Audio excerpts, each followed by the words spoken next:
Could humanity have accidentally unleashed an apex predator in Antarctica? On February 13th, 2021, a post popped up on a Google Earth thread appearing to show what looked like a giant spider in a Google Earth image of Antarctica. And a user with the name Son of Antanon showed up claiming to be the foremost expert on the subject, even going as far as to post these pictures of a commemorative plaque and wall clock, proving that his father was indeed stationed as a medical doctor at McMurdo Base in Antarctica.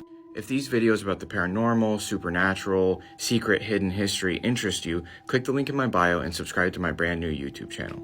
Antanon claims that for an 11-month period in the 90s, his father was the sole medical doctor at McMurdo Research Base in Antarctica. He would pretty regularly accompany scientists and armed soldiers on expeditions that would routinely take 5-mile detours around certain areas. And in certain instances, while taking these detours, he thought he could make out the outline of buildings in these areas. He said the site that they most regularly had to detour around was roughly 30 miles south and 10 miles east of his location, which is here.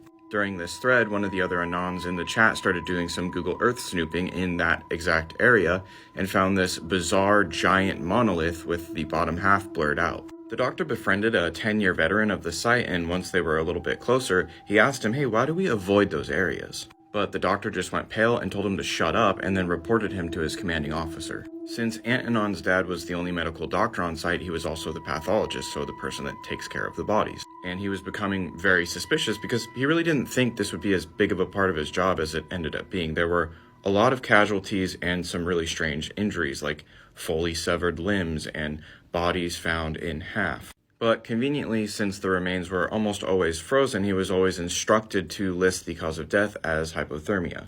He did try to go about it the right way. He tried talking to people, but either they knew nothing or they would just clam up and report him. So he basically just started rifling through people's shit, which usually I'm against, but at this point I'm all for it. The dude's an absolute mad lad. And if you don't think this is the absolute perfect stock photo for this next segment, you're crazy and I don't care. So while he was rifling through the workstation of one of the higher level researchers, he found a drawer full of journals. And these journals were full of information about what Antanon would call striders. From what he could tell, these creatures were found while the researchers were taking bore samples, which is when they drill big chunks of the ice out. Of course, they thought these creatures were dead because they were surrounded by ice that was at least hundreds of thousands of years old.